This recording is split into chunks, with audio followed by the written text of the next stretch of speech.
welcome to Inside Edition, where we discuss national, regional, and international issues in depth.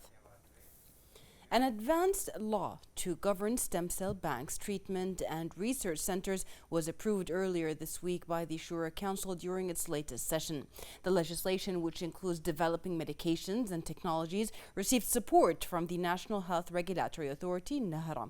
Bahrain's plans to establish a stem cell bank are expected to advance medical trials and the adoption of new treatments across the GCC. To know more about that, we are pleased to be joined here in the studio by Associate Professor and Program Director of Regenerative Medicine at the Arabian Gulf University, Dr. Sfoug Al-Shammari. Welcome back. Joining me in the studio is Associate Professor and Program Director of Regenerative Medicine at the Arabian Gulf University, Dr. Sfoug Al-Shammari. Thank you very much for being with us today. Thank you. Thank you. Doctor, first off, can you give us and our viewers a brief idea about what regenerative medicine is and why is it so important? Well, regenerative medicine is the field of medicine that's interested in replacing or curing the damaged or diseased cell, which is different from most of the other field of medicine, because most of the fields is how to control the damage or how to replace what is deficiency. Like in diabetes, you give insulin, but you don't cure the diabetes. Right. But in regenerative medicine, we are replacing or curing the diseased or damaged cells by through many mechanisms, but mainly by replacing those cells. Yes. Of course, it's become now one of the most hot topic in the medical fields and widespread.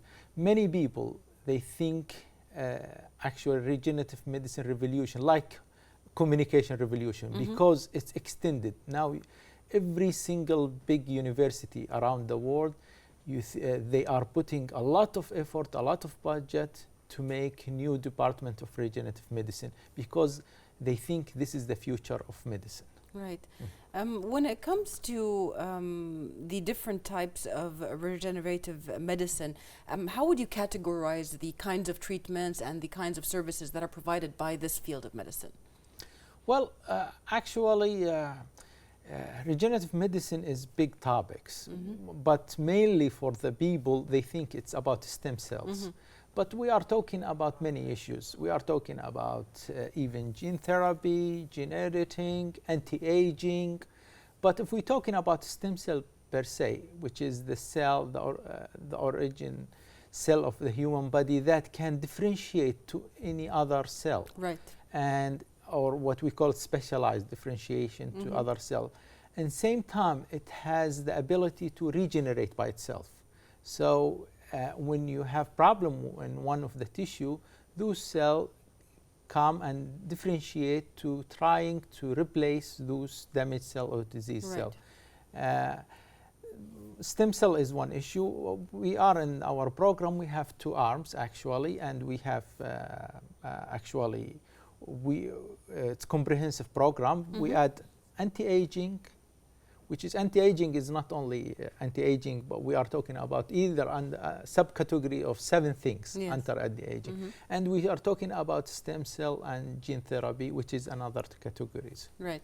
When it comes to the AGU, it has worked on implementing an ambitious vision that basically aims at approving or providing a pioneered program in regenerative medicine to the GCC countries.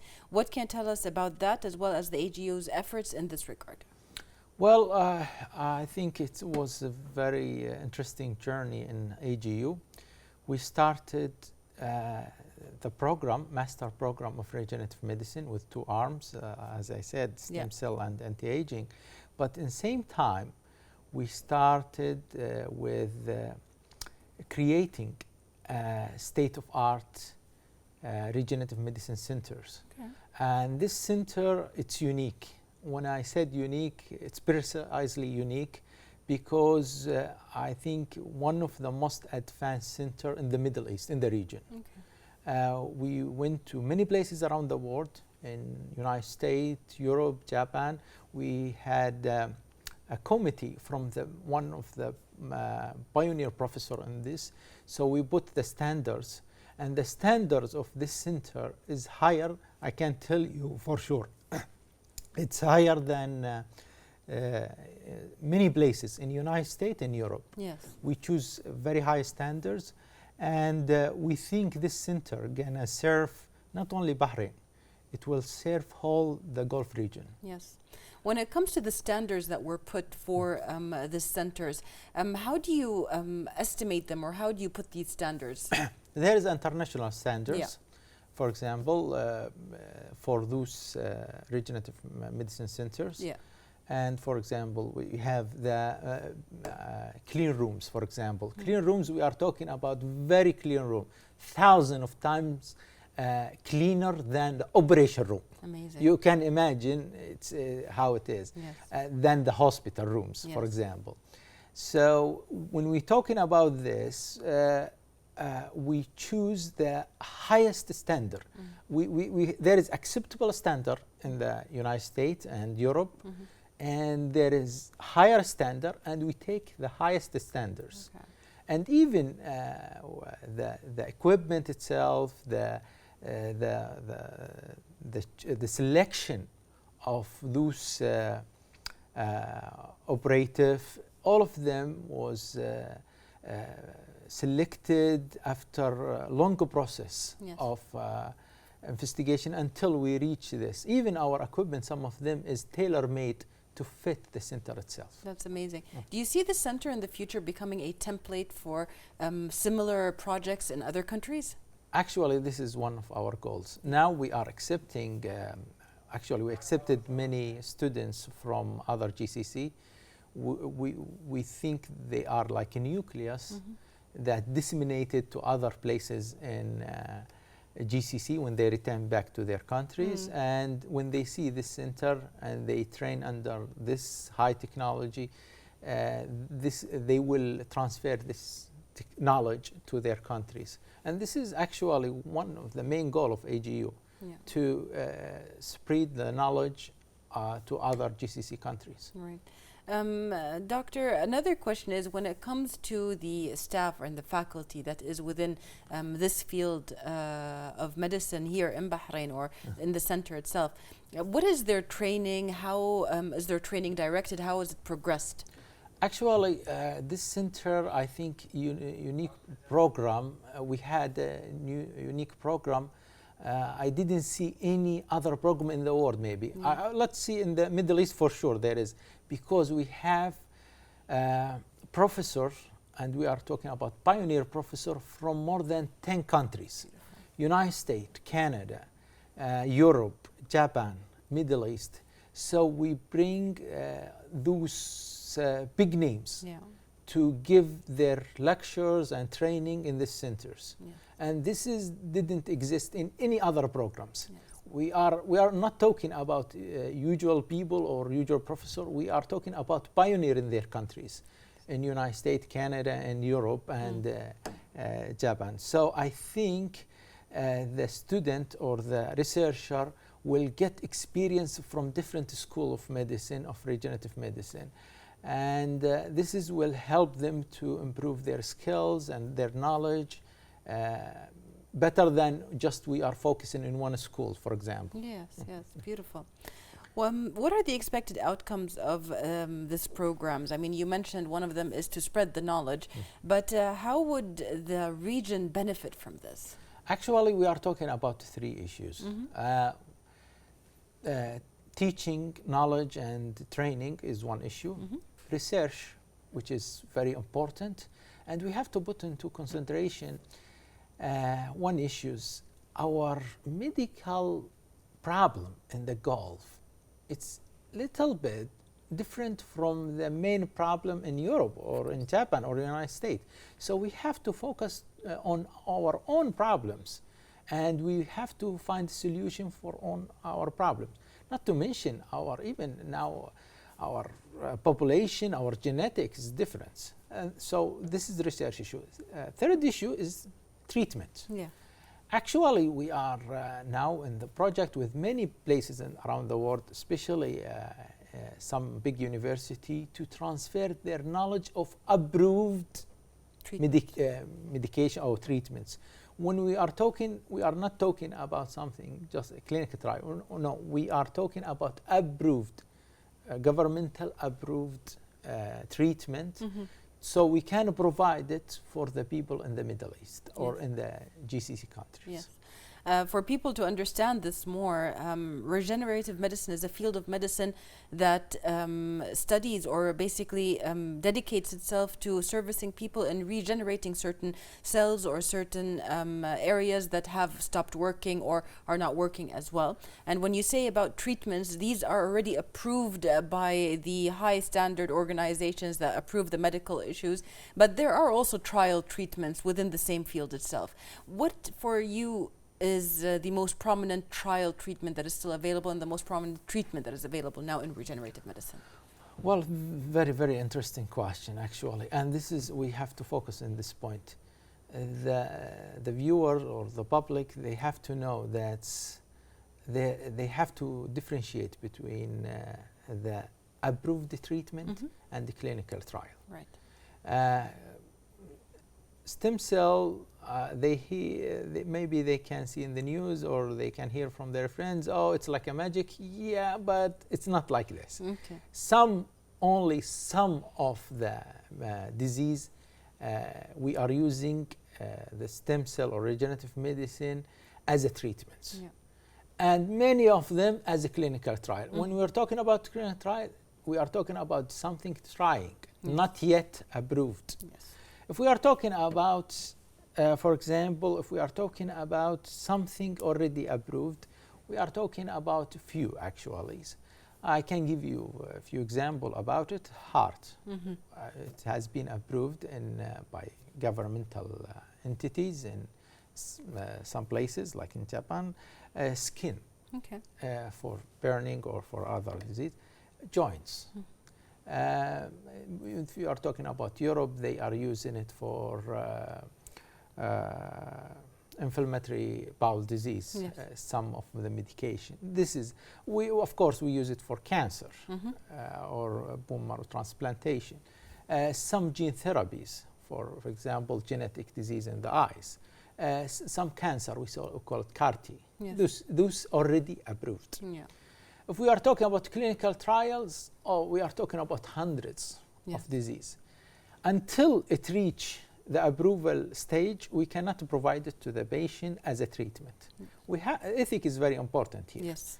Unless it's approved by governments or by very big respected entities, we will not provide it. This is, if it's clinical trial, it's going to be under the research purposes. Yes.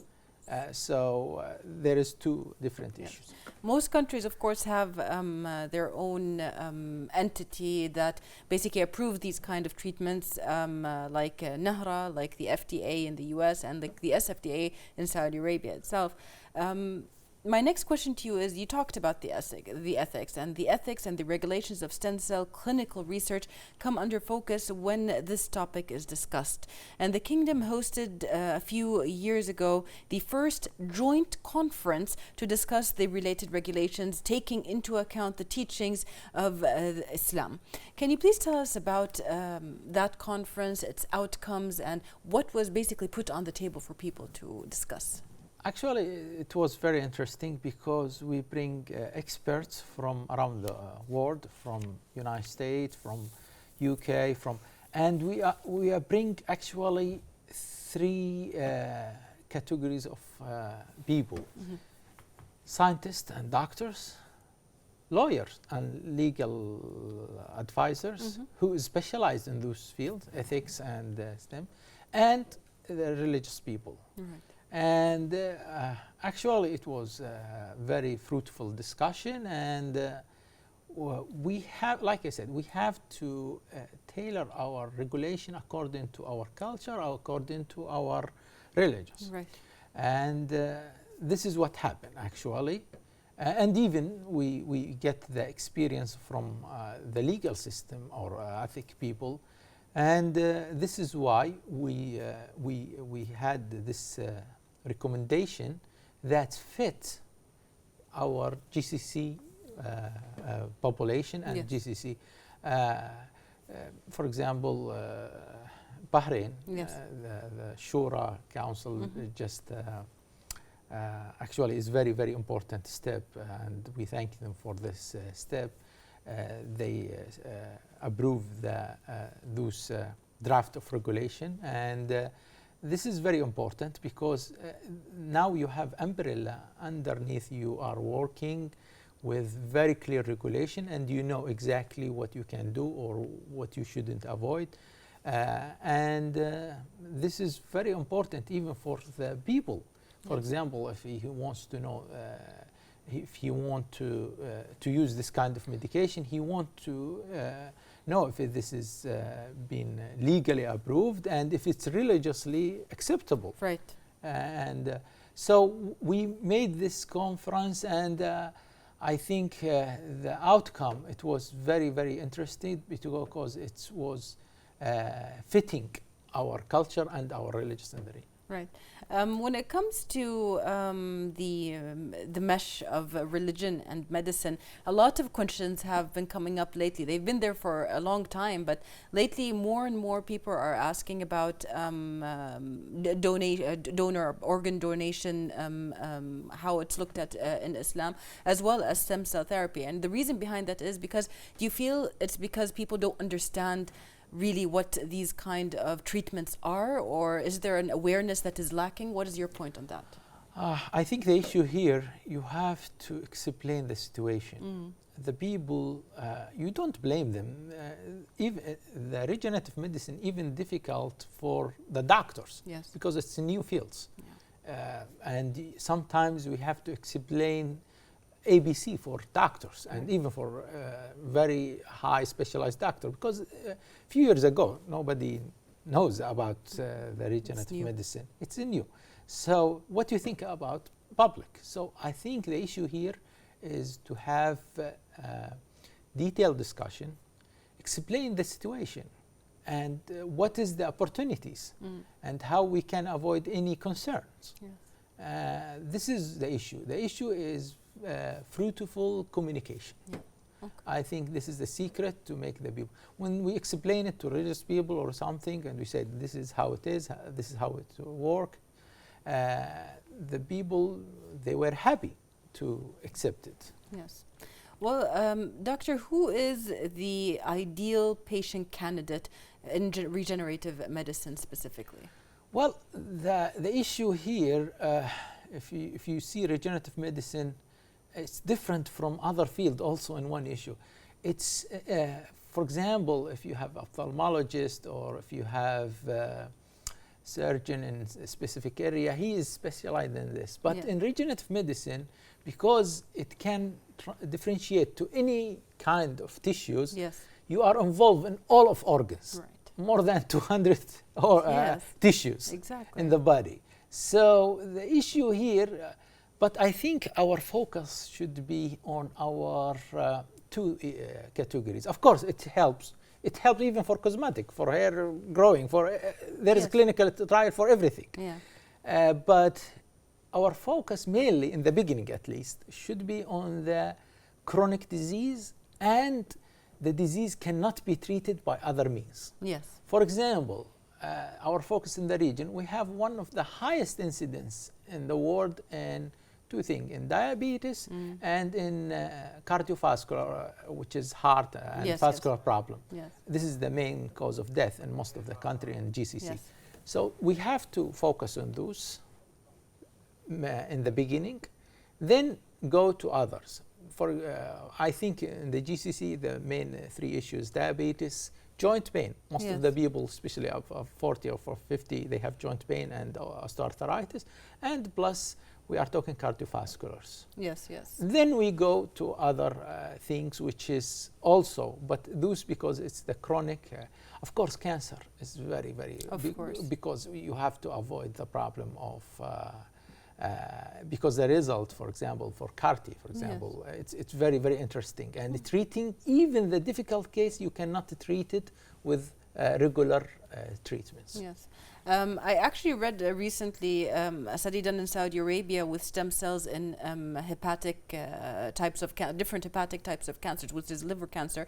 And for people to understand more, stem cells basically are grown to fit into the organ or the area that you want to treat. That is how regenerative medicine works, isn't it? Well, it depends. For example, some stem cells it work by 6 mechanisms. One of them is replacing the damaged cell. Right. Sometimes it secretes some substance that's even encourage the regenerative of the organ itself. Sometimes it's making like a new blood vessel. Sometimes antioxidant. So it works in many mechanisms. The issue here, you have to put it into consideration. It's not only what type of stem cell, how to deliver it. Right. There is many methods of deliveries. You cannot just inject it to the people and expect it from, it doesn't have brain. You grow it. And goes by itself, oh, I find this place need to be repaired. No, it doesn't work. It doesn't work that way. No, actually you have the method of deliveries. You have to make sure also if you are differentiated or not differentiated and how you, so there is at least 5 or 6 types of method of deliveries. Which one you use. And you have to choose which type of stem cell, mesenchymal or IPS, or there is many types of stem cell. So the issue is not straightforward. The people have to have knowledge about what's the background of the disease and how to treat it and how to deliver those stem cells and how to make sure they will stay in this area and how they can survive in this area. Well, before we come to the last question in our show, when it comes to the treatment in regenerative medicine, would you like explain that it is the kind of medicine that might be if nothing else works? Like for instance, you were mentioning diabetes. Diabetes, we know that once the function of the pancreas is not there anymore, that's it. It's a chronic disease, basically. Cardiovascular issues as well. In the GCC, we have a lot of kidney issues. We have as well liver issues. That's why we have a lot of dialysis and transplant services within these countries. Do you feel regenerative medicine will be the answer to bringing that number down in the future? Well, I think we call it regenerative medicine future medicine. So, okay, for diabetes, until now, just for the knowledge of it, there is no approved treatment, only clinical trials. But let's talk about cardiac, for example. Heart failure. Now we have treatment approved. Otherwise, the patient in 5 years, with the best our medication before the stem cell, 50% of them die after heart failure. And only the option they have is the heart transplant. And there is big shortage of heart transplants around the world.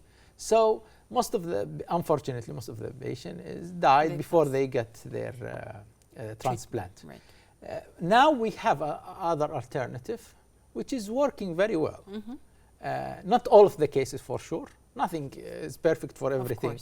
But at least it will help those patients to have alternative. For example, joint. Some cases, especially in the beginning, in the mild cases, you can use it instead of just hurrying to the surgery. Unfortunately, especially for osteoarthritis, it has been abused by commercial issues. And unfortunately, it wasn't a good experience for many patients. But only some specialized center who has the knowledge and who has approval, they can do something for it.